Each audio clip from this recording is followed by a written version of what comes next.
जय हिंद, वंदे मातरम। स्वागत है आप सभी कक्षा 11 के विद्यार्थियों का, जिन्होंने अभी अभी एग्ज़ाम कंप्लीट किया है। अपना वार्षिक परीक्षा को देकर के खाली हुए हैं। अब द्वितीय अवसर का टाइम टेबल फिर से आ गया है। भाग 1 में हमने वह टाइम टेबल बताया था जो 9 से 12 बजे तक होना था, है ना। सुबह 9 बजे से दोपहर 12 बजे तक जो होना था, उस टाइम टेबल को हमने पिछले सेशन में बताया और ज़्यादा बताने की ज़रूरत नहीं है। फिर भी हम बता दे रहे हैं कि जिन बच्चों का एग्ज़ाम कुछ खराब गया या फिर उस परीक्षा में आप फेल हो सकते हैं या आपको लगता है, या फिर जो बच्चे एब्सेंट हो गए हैं, उस सब्जेक्ट का एग्ज़ाम नहीं दे पाए हैं, उन सभी बच्चों के लिए बेहतर मौका मध्य प्रदेश बोर्ड ने दे दिया है।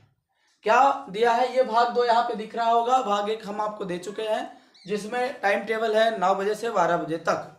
और आप सभी बच्चों से यह निवेदन रहेगा कि जिस विषय में आपको लगे कि हमारा पेपर खराब हो गया है, या फिर जिस विषय में आपको लगे कि हमारा पेपर या रिजल्ट खराब हो सकता है, फेल हो सकते हैं, या फिर हमारा छूट गया था, उस विषय की तैयारी अभी से आप करना शुरू कर दें। क्योंकि जून में एग्जाम है, 3 जून से स्टार्ट है।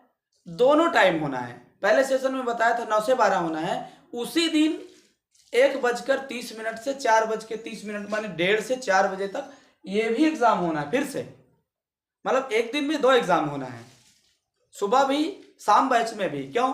क्योंकि टाइम कम रहता है। जुलाई से एग्जाम मतलब स्कूल लगने लगती है, तो बच्चों का एग्जाम कंप्लीट कराना स्कूल का थोड़ा मुश्किल काम होता है, इसलिए एक ही दिन में 2 बैच ले लें और लगातार एग्जाम होगा, एक भी दिन का गैप नहीं होगा।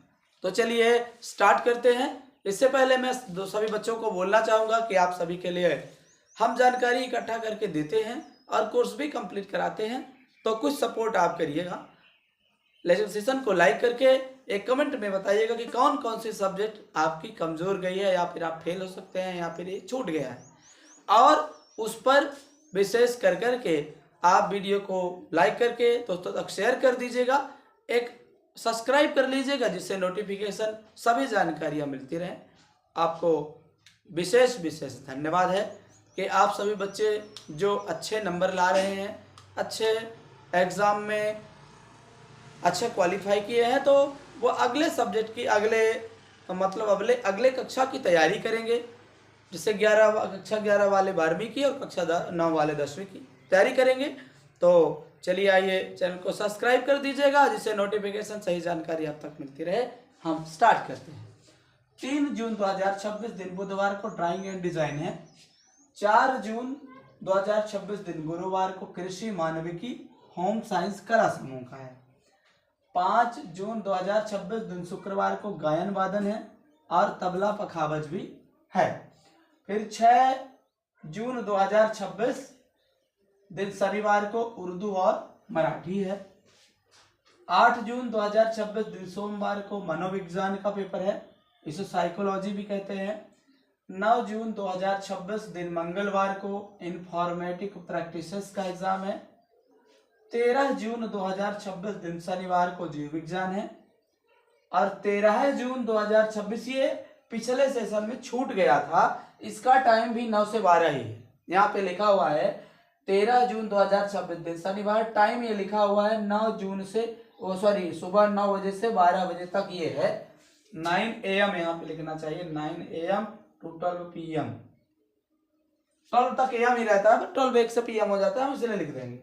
तो क्या है इसका टाइम टेबल? 13/6 शनिवार को दूसरा शिफ्ट का, जो पहला शिफ्ट का ये पेपर है 9 बजे से 12 बजे तक, ये दूसरा शिफ्ट यहाँ तक है। 13 जून 2026 दिन शनिवार जीव विज्ञान तक ये लास्ट वाला पेपर है, तो 9 से 12 ही होगा, सुबह ही होगा। और यहाँ 7 नंबर सीरियल तक ये इसका टाइम है दोपहर 1:30 से शाम को 4:30 तक, यानी 1 PM से और 3 PM 1:30 PM तक।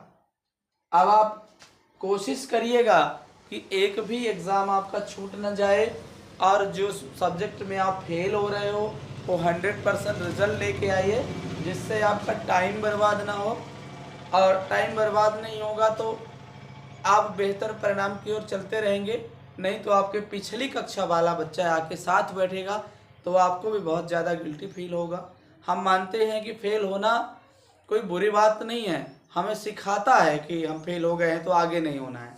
लेकिन ऐसा भी नहीं है कि सामान्य एग्ज़ाम जो चल रहा है, आपने साल भर पढ़ाई की फिर फेल हो जाए, कोई एब्सेंट हो जाता है किसी कारणवश तो वो समझ में आता है, लेकिन साल भर आप मेहनत करते हैं तो बेहतर ढंग से पास भी हुई है। गलती एक बार होती है, बार बार नहीं होनी चाहिए। चलिए हम मिलते हैं नेक्स्ट सेशन में नए जानकारी के साथ, नए ऊर्जा नए उत्साह के साथ। तब तक के लिए जय हिंद, जय भारत। आप पढ़ते रहें, स्वस्थ रहें, मस्त रहें और अपनी जिंदगी में अपने रिजल्ट को लेकर आगे अग्रसर होते रहें। हम यही भगवान से यही दुआ करेंगे कि आप बेहतर ढंग से पढ़ते रहें, क्योंकि पढ़ाई से बड़ा जिंदगी में कोई चीज़ नहीं है। चलिए जय हिंद, जय भारत।